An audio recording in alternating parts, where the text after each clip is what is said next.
Betul. Nah, kali ini karena udah hampir selesai bursa transfer musim dingin, kita akan bahas soal bursa transfer musim dingin di musim ini, apa aja kejutannya, termasuk juga nanti kita akan ngobrol sedikit soal jersey barunya timnas ya. Betul. Yang baru dirilis. Ini tuh udah pada heboh, emang udah PO begitu apa gimana sih? Oke, emang udah bisa PO ya? Nggak tahu ya, kayaknya harus jadi pemain dulu kalau bisa mau dapetin itu ya. Kita PO-nya sama orang dalam aja. Nah, orang dalam bakal cerita sama kita.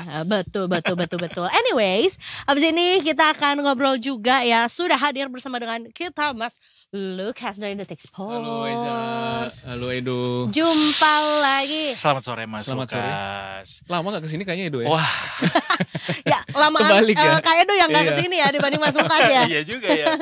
Bener juga ya. Mas Lukas, bursa transfer musim dingin tuh kelarnya akhir Januari kan ya? Ya 31 Januari.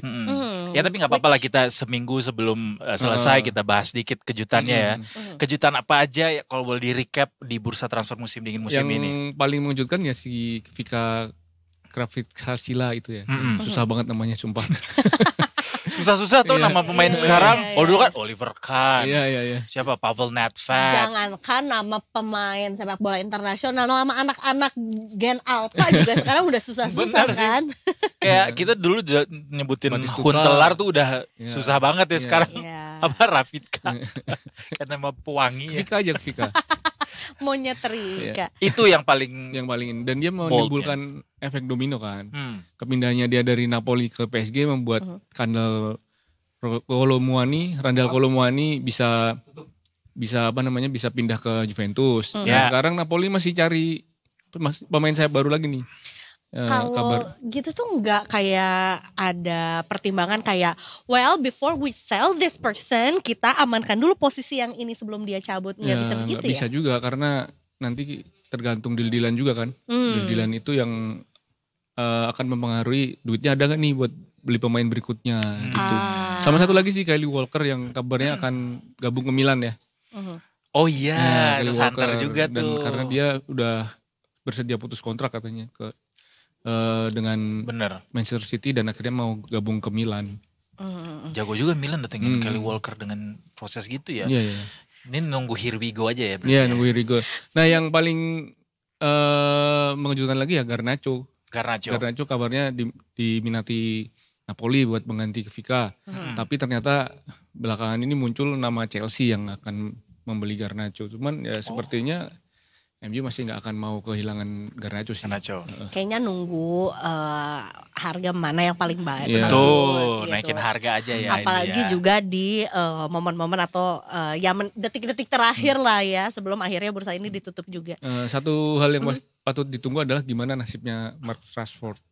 Rashford? Ya Milan udah nggak kuat bayar gajinya Rashford kan kalau mau minjem pun. Yang terakhir Barcelona katanya berpeluang besar untuk mendapatkan Kebutuhan Rashford. apa Barca untuk Rashford? Padahal dia Iya. Olmo aja nggak bisa didaftarin.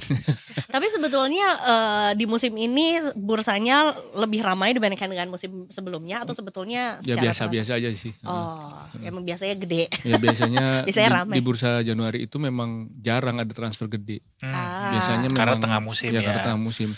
Dari pemain kita nggak ada yang mengejutkan. Kevin Dix kan pindah Oh, ke iya. Liga Jerman. Benar, yang ke Bundesliga itu Iya, ya, Mönchengladbach ya. ya. Itu Ini aja. kayaknya nunggu laporan tutup bukunya baru Q1 Iya, nih ya. Jadi iya. nanti mungkin di save untuk musim berikutnya ya. Tapi ini ada yang menarik juga bahwa sebetulnya ngomongin bursa pemain, ngomongin soal laga yang juga sedang happening, tentunya juga jadi perhatian adalah si jersey-nya. Terutama mungkin yang juga sekarang kayaknya makin banyak ya orang yang hobinya itu adalah Kolektor kolektor jersey, jersey ya. gitu. Jadi kita pengen tahu apakah sebetulnya pembuatan atau mungkin pendesainan jersey itu ngikutin tren Ya. atau mungkin juga ada faktor lainnya juga. Makanya abis ini kita akan langsung ngobrol sama apparel designer, berjumpa dengan Mas Fajar Ramadan. Selamat sore. Sore. Ah, Sore Mas Fajar. oh langsung dikasih lihat di belakangnya ya dengan jersey-jersey yang ada loh Mas Fajar. Mas Fajar udah nge-tweet apa hari ini? Saya hari-hari Twitter isinya jersey-jersey aja. Jersey ya. Jersey aja. Mas Fajar cerita dong, ini awal bisa kemarin kan Mas Fajar juga yang mendesain salah satu jersey timnas ya ketika barengan sama Mills gitu ya. Tapi mungkin ketika awal akhirnya menerjunkan diri menjadi desainer apparel, cerita dong Mas proses di balik itu. Prosesnya karena sebenarnya saya itu suka sepak bola tapi nggak bisa main sepak bola. Akhirnya biar bisa berkontribusi juga di sepak bola dan kebetulan selaras sama jurusan kuliahnya dulu tuh desain produk. Akhirnya sebelum lulus ya cari-cari apa sih yang kesempatannya ada, akhirnya coba terjun jadi apparel designer. Walaupun pada saat itu ya belum common seperti sekarang gitu. Ini definisi mengejar mimpi sampai tuntas ya. Betul ya, sampai mimpinya udah capek berlari, oke deh ya udah aja. Tapi sebetulnya apa sebetulnya perbedaan terbesarnya di mendesain apparel, clothing gitu ya dengan jersey atau mungkin dengan produk lainnya? Pasti ada sesuatu yang lebih berbeda atau mungkin lebih teknikal gitu ya, Mas Fajar. Kalau jersey itu pasti banyak aturan-aturan yang harus kita ikutin ya, karena ada standarisasinya emang dikeluarkan oleh FIFA sebagai federasi yang mengatur timnas-timnas seluruh dunia gitu. Jadi kayak batasan logonya harus berapa besarnya, kemudian logo aparelnya berapa, nomor punggung, nomor dada, semua itu udah diatur semua aturannya. Jadi kita kalau as football kit designer harus mengacu pada peraturan itu gitu. Jadi kalau untuk satu jersey itu biasanya berapa lama desainnya? Kalau satu jersey itu aktualnya yang bagus sih bisa antara 6 sampai 8 bulanan itu. Lama ya? Kalau bisa dibilang itu ya apa namanya? Persiapan maksimal ya? Bukan apa sih namanya yang nyaman gitulah kira-kira gitu. Tapi kalau yang dikejar-kejar bisa lebih cepat dari itu juga. Berarti itu proses panjang itu tuh ada back and forth, balikin apa maksudnya minta revisi dulu, habis gitu dilihat dari sisi FIFA-nya, habis gitu dilihat dari sisi materialnya atau gimana Mas sebetulnya? Yang bikin lama apa biasanya? Yang bikin lama pasti pertama ideation-nya sampai akhirnya diterima sama stakeholder kita gitu. Kalau saya ibaratnya dari saya ke brand ini ide apa yang saya rancang sampai mereka oke, baru setelah itu by step dari rough design, final design, sampel, revisi sampai akhirnya produk retailnya dirilis. Ada bedanya nggak sih desain untuk jersey klub dan juga desain sebuah jersey sebuah tim nasional, Ya, ada bedanya. Kalau timnas itu tanpa sponsor, paling jelas itu tanpa sponsor depannya. Kalau di klub kan biasanya ada sponsor di depannya tuh. Nah itu kan yang mendanai perjalanan sebuah klub dalam satu musim ibaratnya gitu. Si brand tuh harus bayar mahal untuk bisa hadir di dalam jersey tersebut. Paling itu salah satu perbedaan paling mencolok antara jersey timnas dengan jersey klub. Lebih sulit mana? Mendesain jersey timnas apa klub? Ayo jujur Mas Fajar. Jersey timnas lah, karena kan ini apa namanya, netizennya banyak ya. Enggak, kalau itu sih dari zaman ngedesain klub juga udah kena sama netizen, tapi ya nggak apa-apa. Ibaratnya kalau ngedesain suatu klub itu mungkin kita tanggung jawabnya quote unquote, saya pernah ngedesain jersey Persija itu ibaratnya tanggung jawabnya hanya ke kota Jakarta gitu kan. Nah sedangkan kalau timnas kan lingkupnya udah bukan nasional lagi tapi internasional gitu. Orang Indonesia ada di mana-mana. Mas Fajar, kalau ngelihat sekarang banyak orang yang mulai koleksi jersey gitu, ada menjadi pertimbangan tersendiri nggak sih buat mendesain jersey itu? Trennya kebelakangan ini akhirnya tentang performance dan lifestyle jadi bias gitu di dalam jersey sepak bola. Jadi kita mengakomodir kepentingan tersebut. Bener kata Mas Lukas, kalau akhir-akhir ini kolektor jersey bola naik lagi kayak dulu di zaman-zaman 2012, 2013 kayak gitu. Karena setelah itu tuh kolektor bola sempet redup sampai akhirnya sekarang hype lagi kayak sekarang. Gue pengen ngomong atau nanya dari segi bisnisnya ya, dari menjadi seorang desainer apparel gitu. Ketika kita mendesain sebuah jersey, apakah kita dapat royalti atau beli tuntas tuh biasanya, beli putus? Itu setiap desainer punya kebijakannya sendiri-sendiri sih Mas. Oh, Tapi gitu. kalau in-house designer biasanya ya udah per bulan tanpa royalti, tapi mungkin ada bonus gitu. Sedangkan kalau freelance ya di awal dicari win-win solution yang enaknya kayak gimana. Tapi ada yang sistem royalti gitu nggak? Ada juga ya. Ditawarkan kayak gitu juga ada. Oh, jadi oke. kalau yang kayak gitu biasanya mereka fair, mereka tahu mereka akan cetak berapa banyak itu mereka tawarin kira-kira segini nih yang lo dapat kalau apa tadi namanya royalti atau segini yang lo dapat kalau bayar putus di depan gitu. Mas Fajar, melihat jersey-jersey tim Indonesia yang banyak yang viral sebagai desainer jersey itu gimana menurut Mas Fajar? Berarti itu trennya bagus Mas, dengan industri perjersian nasional ini. Saya sih senang makin ke sini jersey dari brand lokal tuh semakin bagus gitu. Kita jadinya bisa happy lah gitu. Ternyata apa yang diusahakan tuh berhasil gitu kan. Tapi biasanya juga makin viral, makin rame, makin banyak demand-nya juga. Kadang-kadang ada juga nih sandungannya, yaitu adalah soal pembajakan. Ada upaya tersendiri nggak sih sebetulnya untuk yang melawan pembajakan atau mungkin juga yang mengeducate masyarakat Indonesia bahwa sebetulnya kalau bangga sama produk desain Indonesia, sama tim Indonesia ya nggak gitu caranya begitu.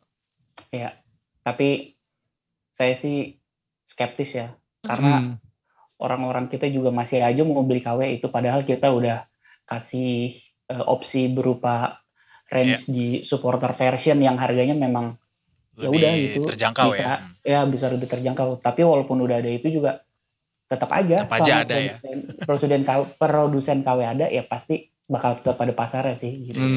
Kita orangnya banyak banget sih Mas, masyarakatnya. Ya cuma saya itu sering sama jersey forum gitu, ibaratnya kita tadilah mengkampanyekan kalau jersey original itu ya nggak harus mahal gitu.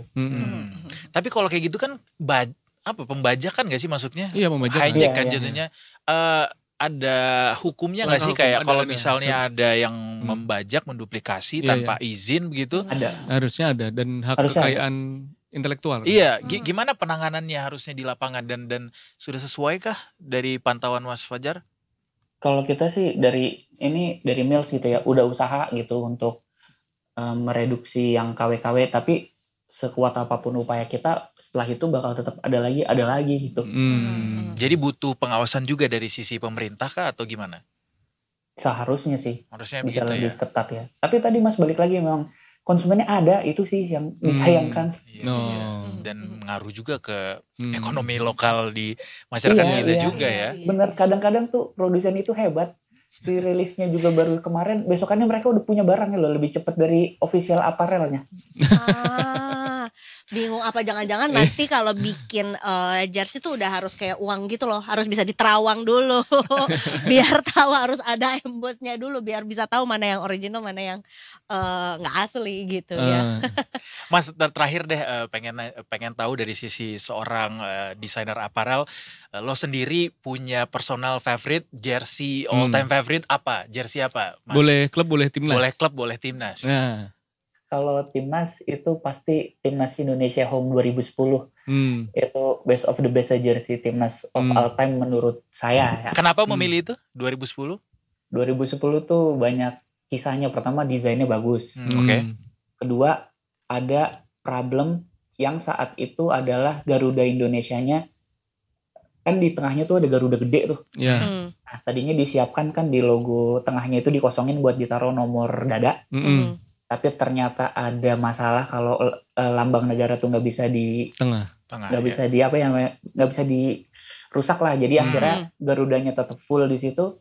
Akhirnya nomor dadanya supaya tidak merusak si Garuda munculnya di atas logo shoes-nya Nike gitu. Itu salah. Itu poin kedua yang jadi unik karena posisi nomor dadanya jadi unik juga di situ. Itu untuk timnas. Kalau klub apa? Kalau klub karena saya fans LFC ya. Agak bias ya. Tapi nggak apa-apa. LFC apa yang jersey tahun berapa? Waktu itu bahkan saya malah belum nonton bola, tapi saya suka banget sama LFC 95. 95. Iya. Itu nilai historisnya apakah waktu itu Liverpool juara Liga Champions atau? Enggak. Lebih ke pure design aja. Oh, pure design aja. Ini dari kacamata desainer aja soalnya ya. Itu kolarnya gede, V-neck-nya strong banget. Terus ketika lihat foto-foto atau highlight-nya itu zaman-zamannya Robbie Fowler muda itu emang keren banget itu. Menarik. Ada klub atau mungkin timnas yang lagi diincar mungkin pengen mendesain ini nih klub ini atau mungkin timnas ini nih kayaknya menarik gitu Mas Fajar. Kalau impian lanjutannya sih setelah timnas adalah mengincar salah satu timnas manapun lah yang ikut Piala Dunia 2026 itu kan kalau mimpi ya. Indonesia. Indonesia on the way. Amin ya. Indonesia amin ke Piala Dunia gitu. Amin ya, we have chance. Siap Mas Fajar, makasih banyak udah mau ngobrol-ngobrol bareng kita. Nanti kapan-kapan kita undang-undang ngobrol lagi langsung ke sini ya. Saya dulu juga ini dulu di Detik juga. Iya makanya. Bekas notis tuh. Nostalgia dong ke sini langsung. Tapi saya dulu di Detik di Jogja. Di Jogja. Iya, dulu di Jogja. Iya. Waktu itu masih kuliah soalnya. Tapi sekarang for good di Jakarta. Sekarang di Mills, in-house di Mills di Jakarta. Tapi tinggalnya di Bogor. Tinggalnya di Bogor ya. Menarik. Thank you so much waktunya Mas Fajar ya. Sukses Terima kasih, selalu. Jar. Selamat sore. Sukses selalu. Sore. Seru sekali. Nah, ngomong-ngomong soal jersey juga, kita kan baru rilis juga nih ya jersey barunya timnas yang diproduksi sama Erspo gitu. Mas Lukas mungkin boleh merangkum apa aja komentar netizen Detikers setelah rilis jersey baru ini? Di jersey ini responnya cukup positif ya. Positif banyaknya. Karena memang desainnya cukup oke sih menurutku juga. Tapi warna agak sedikit berbeda dari yang sebelumnya ya. Ya mungkin kita belum lihat aslinya ya. Lihat langsung ya. Karena ini tergantung situation handphone masing-masing. Iya, dan mungkin juga saturasinya pas ngedit juga dinaikin atau tidak sesuai. Jadi barangnya belum kita pegang nih. Bener. Gue kalau honest review ketika pertama kali ngeliat kayak Turki nggak sih warnanya? Yang jelas itu adalah mirip jersey Fiorentina tahun 2000-2021. Really? Iya, mirip. Jersey home. Tapi Fiorentina yang ya sekilas aja sih. Oke. Sekilas aja sih. Coba dicek. Gue baru tahu Fiorentina pernah merah. Enggak merah. Ungu juga. Ungu dengan desain yang desainnya sekilas mirip aja sih. Yang gue lihat pas ngeliat warnanya tuh kayak either Turki apa Tunisia gitu ketika ngeliat itu. Dan yang paling banyak mendapatkan respon positif adalah yang long sleeve kan. Betul. Langsung kayak info long sleeve gitu ya. Emang menarik banget sih long sleeve. Dan itu memang kita kembali ke tahun 2000-an awal ya. Memang jersey-nya desainnya dengan kerah yang ada, dan meskipun ada round neck-nya juga tetap ada kerahnya juga. Betul. Nah, itu kemarin secara sekilas ya memang keren gitu. Iya. Bisa dipakai ngantor ini. Bahkan karena ada kerahnya. Walaupun kerahnya agak apa sebutannya, agak misah ya. Benar. Di Twitter juga netizen sepak bola Malaysia kan iri sama kita kan. Iya sih. Karena memang desainnya jersey baru Malaysia ya kayak jersey yang udah ada di pabrik, tinggal ditempel logo sepak bola Malaysia dan nomor punggung. Gak apa-apa, biar mereka pada beli. Kan kita boleh juga dong. Boleh. Kalau sebagai kolektor jersey kan. Bisa, beli please, beli. Beli Tapi yang banyak. another komentar dari netizen Malaysia adalah karena Indonesia memperkenalkan jersey-nya dengan para pemainnya sendiri gitu. Sementara ada nih salah satu netizen yang komentar ya, netizen Malaysia bilang kalau mereka di timnasnya mereka justru yang memperkenalkan adalah presiden. Itu gue ngerti presiden klub apa presidennya Malaysia atau federasi gue ngerti, tapi bukan pemain gitu. Jadi dia bilang kayak this is the way you supposed to present your national football team gitu. Dan packaging dari jersey kita yang misalnya kita beli kita dapat box gitu. Itu juga mendapat perhatian dari mereka karena nggak cuma mereka nggak pakai box set gitu ya. Sepertinya enggak sih, karena Puma kan, di Puma sepertinya nggak akan Nggak ada. pakai box set. Oh gitu. iya. Kita kayaknya juga ini mengadaptasi untuk teman-teman yang suka koleksi album-album K-pop, ya kan, atau album-album Modelnya begini ya. anniversary dari band apa gitu ya. Tapi I mean it's great, bukan cuman karena biar menaikkan harga ya, karena kan packagingnya Karena packaging itu bagus penting banget. sih. Ya. Bagus banget Ini udah beneran. dijual Mas, udah Tanggal mulai 14 nanti. Oh mulai Hmm. 14 Februari. 14 Februari. Alright, jadi Pas collectible Valentine item. Iya, jadi kayak Happy Valentine's Day. Dari aku, ya kan. Jadi bukan box of chocolate, tapi Box box, of of jersey. jersey. Box of jersey. Gitu. Dan kalau misalnya besok Indonesia lolos ke Piala Dunia kan ini jersey-nya yang akan dipakai sepertinya kan. Oh gitu. Nah, kemungkinan besar ya ini akan menjadi collectible item sih. Iya, Iya, pasti iya. laku Tapi berat ini sih. berarti akan mulai dipakai sama timnas tuh kapan pertama kali? Apakah nanti Nanti di Maret malam udah? Indonesia main kan lawan Yordania timnas 20. Entah Sudah itu nggak nanti udah dipakai atau belum nanti kita cek ya. Oh, Oh. masih belum terkonfirmasi ya. Jadi Kalau udah pakai berarti masih yang sampel ya Mas ya? Diproduksi sepertinya sih masa. udah ada ya karena sudah dipakai pemotretan sama pemain-pemain Iya. kita yang ada Ini di fotonya Eropa. kan mestinya barengan Oh, soalnya. Iya, ini kayak pas mereka di harusnya Indonesia udah dong. ada. Enggak, ini di Eropa deh kayaknya. Oh langit ini ya cahaya langitnya cahaya Dan langit itu kan Eropa ya. semua pemain diaspora yang di situ. Oh iya betul. Kayaknya mereka berkumpul di satu tempat Iya. di sela-sela kesibukan mereka Ini bertanding di Belgia. Oh nggak kelihatan green screen-nya ya. Jadi ini ketemuan ya. Ini asli foto bareng. Benar. Bukan foto green screen. dua di Belgia, dalam ya. ditempel-tempel. Belanda, 3 Interesting. dan 1 di Belgia juga. Ini tuh Belanda ada Belgia kan dekat. ada pattern apanya sih Mas? Si jersey-nya ini batik ya? Iya, jadi temanya kan Semarak Indonesia kalau nggak salah. Motif Iya. batik Riau. Nah, itu Semarak Oh. Indonesia itu ya menghadirkan kesemarakan dari jersey itu ya sepertinya udah terwakili sih. Iya. Ini harga started from berapa? Masih Nggak belum ada sih. Belum ada list Nah, harganya ya? Tapi kemungkinan besar akan seperti yang kemarin sih. Kemarin tuh berapa? Yang Kalau ya 1.200.000 kalau nggak salah. Hmm. Dan mungkin yang agak lebih mahal di long sleeve ya. Iya. 1,2 tuh yang paling murahnya ya? Enggak yang paling Oh, mahal yang paling player issue. mahalnya. Yang paling murah kan 200.000, 300.000. Oke, yang supporter ya. Supporter edition gitu. Kalau long sleeve-nya mau sampai lantai itu lebih mahal lagi karena bahannya lebih banyak. Jatuhnya gamis ya. Karena ada gamis yang Adidas itu kan. Yang Oh iya benar. Nike tahu yang ada Nikop, Adidas. yang ada itu. Itu Iya. ada yang baru banget nih. Iya, yang Real Madrid kan. Benar. Jersey syariah. Itu ada yang memang beneran sampai lantai ada. Oh, jadi bisa dipakai Jumatan Iya. ya. Bisa.